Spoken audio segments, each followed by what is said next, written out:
Well, hello, English 111 students. This is Dr. Mark Tinsley, and we are in, believe it or not, week 7 of our course, October 5th through the 11th. And this week we're going to be talking about structuring the argument. Now, you should be reading chapter 7 in your textbook, so go ahead and read chapter 7. And really, there are no other assignments due this week. If you look on your syllabus, you look at the weekly schedule, you'll see October 5th through the 11th, which is week 7, structuring the argument, part 1, read chapter 7, no assignments due. Now, that being said, we are in the process of writing essay number 2. Now, I have graded essay number 1. All the grades for those people who turned it in, your grades are in Canvas. Go ahead, go into Canvas, click the grade book, click on your grade. Your paper should come up, and you should see my comments. I want you to go through those comments. We're going to talk about those in just a second. But I want you to go through those comments, see what I said, see if you understand it. If you don't, let me know. Email me, text me, call me, and let's talk through it. But that's something you do need to do this week. Not only read chapter 7, but look at the comments on essay 1. Also, once you've looked at those comments on essay 1, I need you to go into the week 6 folder. We talked about this last week. And select your topic for this next essay, essay number 2. But here's the thing. Now, hear me clearly on this. And I need everybody to listen up. So if you're not listening, open your ears now, because here we go. Essay number 2. Here's the thing. Essay number 2 is the same topic. And you're going to use essay number 1 as your base. In other words, you're going to take essay 1, and what we're going to do is we're going to make corrections to essay 1 and make it better. This is what we call mastery learning. Mastery learning, I'm going to go over this really quickly. Mastery learning is a type or a philosophy of education that says, instead of completing assignment, getting a grade, and moving on to the next assignment, even if you didn't fully grasp the material in the first assignment, that's typically how we do in American education. You get your grade and you move on. But mastery learning says, no. If you've missed something in the first assignment, then let's go back and do that first assignment again and again and again until we master it, until we understand it, till we've done it well, done it to standard, done it in a way that we've achieved the learning objectives for the assignment. Essay 1, many of you did very, very well on, but everybody has things you can do better. And I've noted those things in the comments you will find in Canvas. So we're going to look at the same topic. We're going to use essay 1 as the base, and we're going to improve upon essay 1, and that's going to be essay 2. Now, why do I make you wait? Or why did I ask you to wait to put, you say, well, if it's the same topic, why did you ask me to wait to select my topic for essay 2? Because essay 2 is going to ask you about your thesis statement. What's your thesis statement? What's your topic? What's your assertion? I may even ask you what your main points are. I can't remember. But anyway, you had to have my comments because some of you didn't quite get the thesis statement right, or maybe didn't get it right at all. And you had other problems that you need to tweak before you go in and select your topic for essay 2 and refine it. I hope that makes sense. Okay? So again, same topic, use essay 1 as the base. I want you to look at my comments on essay 1 and make corrections to it. That's what you're going to do. You need to tweak your thesis statement if necessary. You need to change the structure of your argument if necessary. Whatever you need to do, do it. What you're going to add to this, other than the changes and making it better, is you're also going to use MLA formatting this time, and you're going to use at least 2 scholarly sources. Now remember, the last time in essay 1, we didn't have any sources. This time, I want at least 2 scholarly sources. So you need to integrate sources into this paper. Now, some of you had sources in essay 1. So you're way ahead of the ball game, but most of you did not. So you're going to have to go out, do some research. If you need to hone your research skills, go back to the lecture on research, which was, I believe, week 5. You can go back and listen to that lecture again. But you're going to have to do some research. You're going to have to find at least 2 scholarly sources and integrate them into your paper using in-text citations and MLA formatting. Okay? All right. Let me go over this again because I just want to make sure everybody's on the same sheet o' music. Essay 2 is basically Essay 1 again, but we're making it better. We're revising it based on my comments and making it better. That, if you want to conceptualize it the simplest way, that's all we're doing. You turned in Essay 1. I turned it back to you with a grade and with comments on how to make it better. Now go back and make it better. Sometimes that means you're going to have to change your thesis statement. Sometimes it means you're going to have to change your topic sentences. Sometimes it means you're going to have to change your structure, your argument.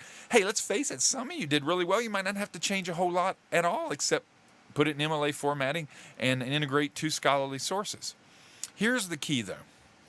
Everyone must make your paper better. If I see someone turn in the very same paper, you automatically get a 0 on it. And I have your old paper, right? It's in the system, so I can go back and check it. If I can tell that you have not added anything, that you just sat around for a few weeks, did nothing, and just turned in Essay 1 again and called it Essay 2, then you will get a 0 on the paper. You must make your paper better. All right, it's the same topic. You're turning in Essay 1 again with improvements. But if you don't make any improvements, then you're going to get a 0. Does that make sense? I hope it does. Okay, same topic. Essay 1 is a base. Look at my comments, make corrections, tweak your thesis, change your structure if you need to, use MLA, use at least 2 scholarly sources. If that's not clear, you need to contact me and let's square it away for me. I think it should be pretty clear. It's pretty straightforward, I think. But, every now and again, I'll have a student that doesn't quite understand what I want. That's fine. If you're one of the students that doesn't understand, it's fine. Let me know. We'll square you away. Okay? All right. Let's go on to structuring the argument. We've talked about a lot of this before, or some of this before, but now we're going to dig a little deeper. Okay. When we think of the spine in a body, what does the spine of our bodies do, right? The spine houses the central nervous system, or at least the spinal cord of the central nervous system, doesn't it? So it protects the spinal cord. The spine also provides structure. We are able to stand up erect, right, and walk around because our spine holds us up. You take the spine away, you take away protection of our spinal cord, which could be damaged very easily at that point, right? It could be twisted, it could be cut. You also take away the structure of the body. We would just be kind of limp on the ground with our spinal cords, right? So the spinal cord, the spine in the human body is very important. It holds everything up. It kind of holds everything together. The same is true of a thesis statement. It's the spine of your essay. It's what holds everything together. What does a thesis statement have? It has at its most rudimentary form. It includes a topic, that is what you're talking about, and an assertion, your claim, what it is you want to quote unquote prove or defend in your paper. Now, I noticed that some people had trouble, not a lot. Actually, this class was really, really good, but some people had trouble with the assertion. Remember, a topic is easy. I'm doing it on abortion. I'm doing it on civil rights. I'm doing it on baseball or whatever your topic is. That's usually easy for people to come up with. But the assertion for the argument, the claim, the thing you're going to defend is sometimes a little harder. Think about it this way. Think of something that you want to say. And I hate to say use the word opinion because that's not what I want to use, but some claim that you want to, no matter how bold it is. For example, abortion. Abortion should be legalized, or abortion should be illegal. Whatever your take on that is, you're making a bold claim. You're saying this topic of abortion and your opinion, or your stance, I should say, that's probably a better word, on this is that it should be legalized or should remain legalized or should be illegal. Okay? Notice that's an assertion. That is something I can defend. An opinion, and I do want to use the word opinion this time, is something you can't defend. Like, for example, if I say, I love the color blue, well, that's an opinion. It's great. I love the color blue, but I can't prove that I love the color blue. I can't prove that the color blue is the best color in the world. It's just an opinion. It's something I prefer. So I can't defend that. If I can't defend something, then that's what we call an opinion. If I can defend it, that is an assertion. That's a claim. That's a defensible product. So You want to make sure that you're making assertions. So your thesis statement has a topic and your claim, your bold claim. The bolder the better. I love bold claims because they're fun to defend for the writer. Okay? I don't have it in here, but it's also good to include in your thesis statement. I'm going to ask you to do this from now on, and some of you did this, and some of you did not, but it also includes your main points, and we'll get to that in a little bit. Okay? But again, the spine of an essay is the thesis statement. All right? Has everybody got that? You got to get that thesis statement right. And we'll look at where that goes here in just a few minutes. According to Toolman, and this is in your textbook, every assertion or claim has to have an underlying warrant that supports the assertion or claim. In other words, there are things that underlie our assertions, our claims, that hold them up, right? That give them warrant. And what we have to do is we have to know what those warrants are. So when we make a claim, we got to go back and say, what are the warrants? What are the things that hold this up and support this assertion? And then we have to analyze those warrants to be sure they make sense and that they're acceptable, right? And if they don't make sense or are unacceptable, then we must revise our assertions or our claims. I'm going to show you what I mean by this, okay, here in just a moment. But for the time being, your assertion or your claim has things underlying it that support it, that lay the foundation for it. We have to look at those things and make sure they're logical, make sure they make sense and are acceptable. If they're not, we need to change our assertion. Let me give you an example. Let's say this is our assertion or our claim. No one should ever be allowed to drive faster than the posted speed limit. Now that's a claim, right? I can defend that. And so this is a legitimate, this is not an opinion, this is a claim, right? Because I can defend it. The underlying warrant for this could be that driving fast is dangerous and can result in accidents, which can result in catastrophic injuries to drivers and others. So that's what holds my warrant, or that's a warrant that holds my assertion up. I can say, or I hold the opinion, no one should ever be allowed to drive faster than the posted speed limit because in the back of my mind and in the real world, driving fast is dangerous. Okay? Do you see how that gives my assertion warrant? But does it make sense? All right? Does this completely make sense? Well, the answer to this particular one is yes and no. Now, this is where we're analyzing. Remember, we said got to look at our warrants, and then we got to analyze them to see if they make sense.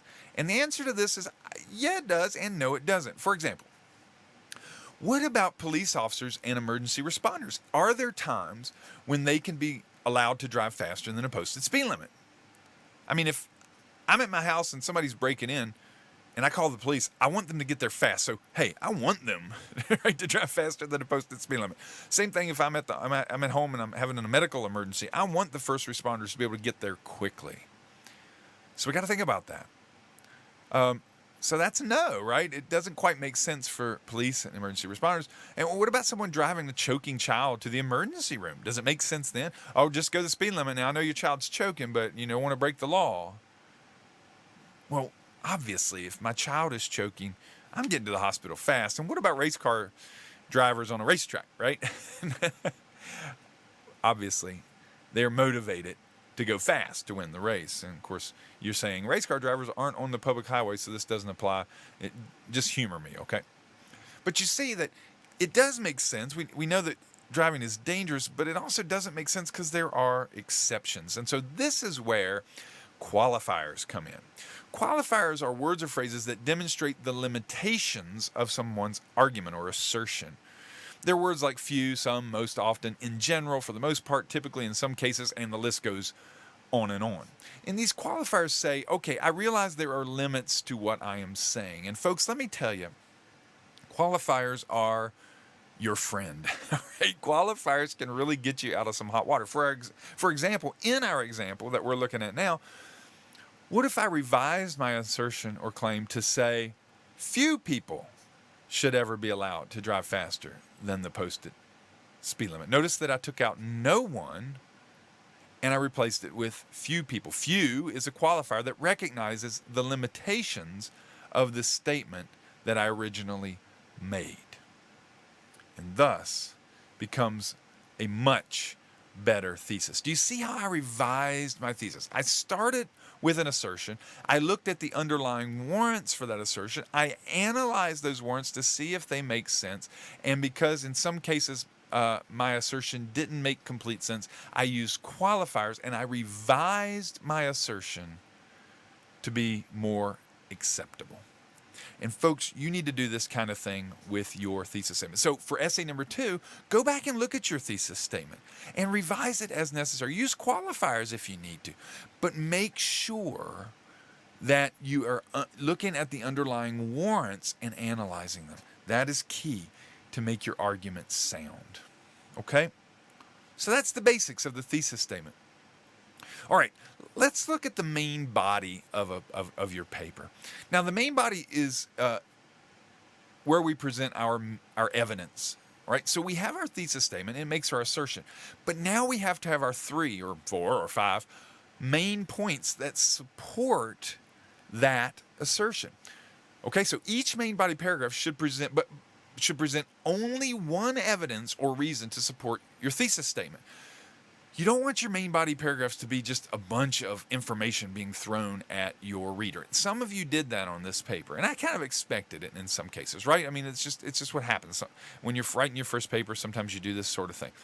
But what you want to do is you want to find out, when you're looking at your thesis, you say no one should, or a few people should drive faster than the posted speed limit. And we're going to do this in a minute. You want to come up with 3 reasons why. Why should few people not drive faster than posted speed limit? And those 3 reasons become your 3 main points. And then each one of those reasons gets its own paragraph in the main body of the work.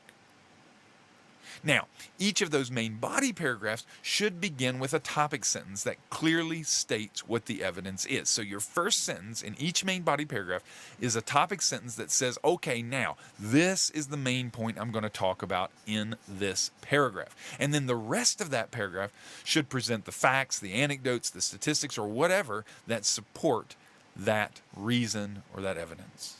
Okay? Does that make sense? Topic sentence and everything else supports that. You also want to think about rebuttals. Potential rebuttals should be considered and addressed in a paper. Let's talk about that for a minute. What is a rebuttal? Now, a rebuttal is just simply a counter argument. You're making an argument, and you got to think, what are the counter arguments? What are the things that could be said in support of an alternate assertion or claim from what I'm making? What is something that could oppose the evidence that I've presented? And when you think of those things, those are potential rebuttals. Now, you can't address all rebuttals in a 4 to 5 page paper. However, if there is a big rebuttal or a couple of really significant rebuttals that you know you have to address, then you need to address those in your paper. Now, if the rebuttals can be quickly addressed in 1 or 2 sentences, then I've always told students, just deal with the rebuttal within the main body paragraph where it is applicable, okay? However, if it's a rebuttal that requires, or a series of rebuttals that require a bit more articulation, it's going to require a paragraph or 2 to deal with, then deal with those rebuttals after you've dealt with your 3 main body paragraphs that deal with your 3 main points. Okay? Does that make sense? If it doesn't, let me know. But the bottom line is you've got to deal with rebuttals if they are significant, or I always call them the pink elephants in the room. If you have a rebuttal that's a pink elephant in the room, you need to deal with it. And we can talk more about that later. Okay?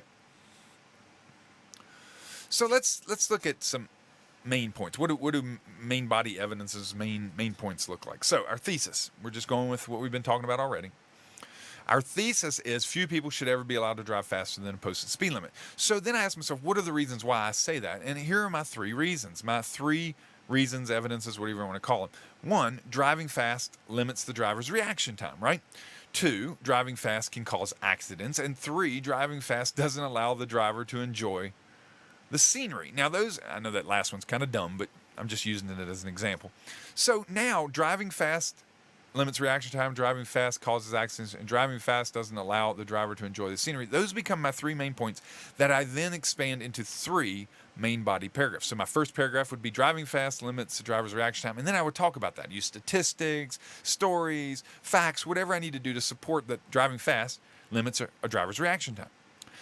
Then the second thing, the second main body paragraph then would be driving fast can cause accidents. And I give statistics about accidents. I give statistics and maybe anecdotes and stories about accidents and facts about accidents. And then my third main body paragraph says that driving fast doesn't allow the driver to enjoy the scenery. And then I talk about that in my third main body paragraph. Now, thinking about rebuttals.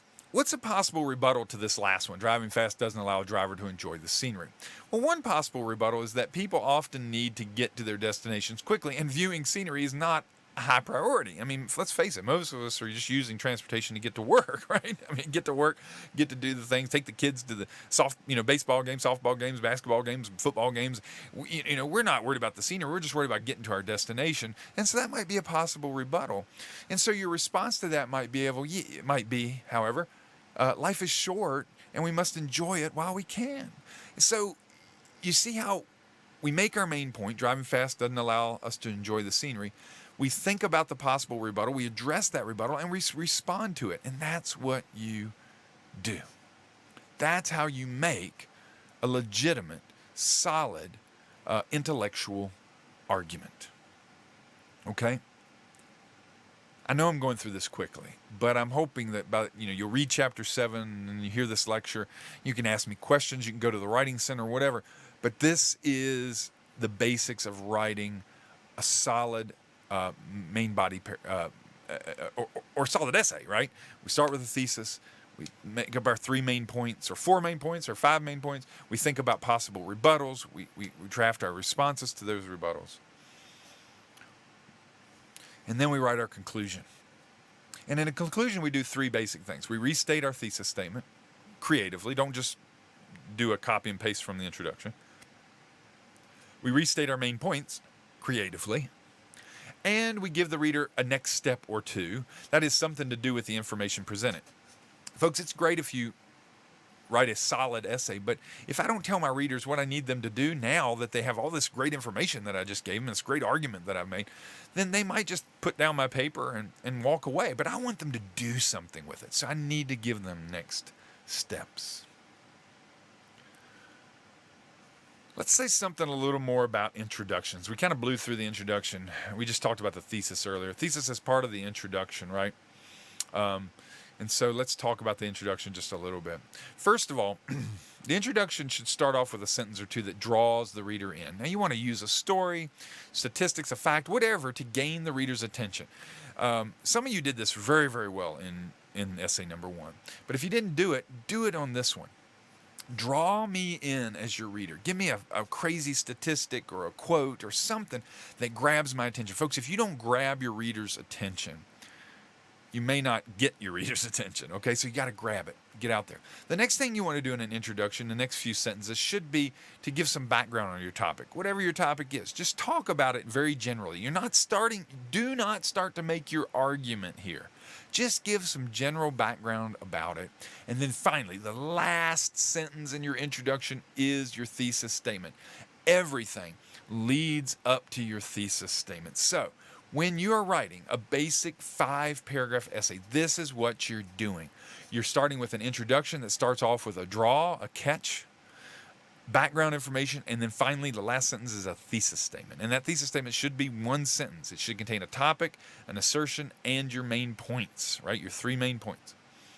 Then you write 3 main body paragraphs, and each main body paragraph should have a topic sentence that starts it, that has the main point in that topic sentence, all your supporting points, and any rebuttals that you need to address. And then finally, your conclusion restates your thesis, restates your main points, and gives a next step or 2. And that, folks, is structuring an argument in 24 minutes. Right? This is going to be a shorter lecture. But what I would encourage you to do, since it was a shorter lecture this week, stop this recording, go back and listen to it again, and then stop it and go back and listen to it again. You need to understand this 5-paragraph essay format. Introduction, main body paragraph, main body paragraph, main body paragraph, conclusion. All right? Go back and listen to it again and again and again. And if you have any questions, I need you to ask me. Okay. So what are we doing this week? We're reading chapter 7. You're reading chapter 7 in the weeks, we're in week 7, you're reading chapter 7, so that makes it easy. You're going to go back into the week 6 folder, and you're going to choose your essay topic and thesis, right? And here's what we said, right? Essay 2 is the same topic. We're going to use essay 1 as the base. We're just going to make essay 1 better. But we're going to integrate 2 additional things into it. We're going to use MLA formatting, and we're going to use at least 2 scholarly sources. Okay? It's very important that you understand this. And if you don't, let me know. Okay? All right. Hey, folks, I'm having a great time. I mean, we're almost at the halfway point of the semester, believe it or not. Essay 1 is done, so you've gotten your grade back. Hopefully you were satisfied with that. If you're not satisfied with your grade, don't worry about it, okay? Nobody, unless you didn't turn it in, failed the essay, okay? Unless you didn't turn it in or you just gave me 1 page or something, you didn't fail the essay. The lowest grade I gave for people who gave it an honest try and was, I think, I don't know how, we had a couple C's and D's, but most people got B's and A's, right? And some C's and a D or 2. I can't remember how many. I can't remember the grade distribution. But I didn't fail anybody who gave an honest effort. And if you were one of the unfortunate people who got a D, don't stress out. It's okay. Most likely if you got a D, it's because you only provided a page or 2 of narrative, right? And that's, I had to do that because our papers need to be 4 to 5 pages in length. If you gave me an honest try and you meet the standards of the essay, you meet the minimum standards of the essay, you are going to do fine. Just stay with me and do the work. Give me an honest effort and I will give you an honest grade. I've told you that from the beginning. I'm not here to slap you on the wrist or beat you down or anything like that. I'm here to support you and help you grow and learn to be a better writer, okay? You give me an honest effort. You put it in. If I can see that you've put in effort, I will reward that, okay? I'm not saying everybody's going to get an A. I'm just saying I will reward that. I can see it. I will help you. We will grow. If you were excellent writers, all of you already, we wouldn't have to go through this class. You're here to learn how to write, so that's what I want to help you do. But you've got to help me help you, all right? You've got to put in the honest effort. You put in that honest effort, and you will be okay. I'm not saying, again, not promising any A's. I'm just saying you will be fine. Don't worry about your grade. Let me worry about your grade. You just worry about doing your level best, okay? All right. Week 7 is underway, folks. Let's make it a good one. And if you have anything, let me know. I'm here for you. Have a great and wonderful week.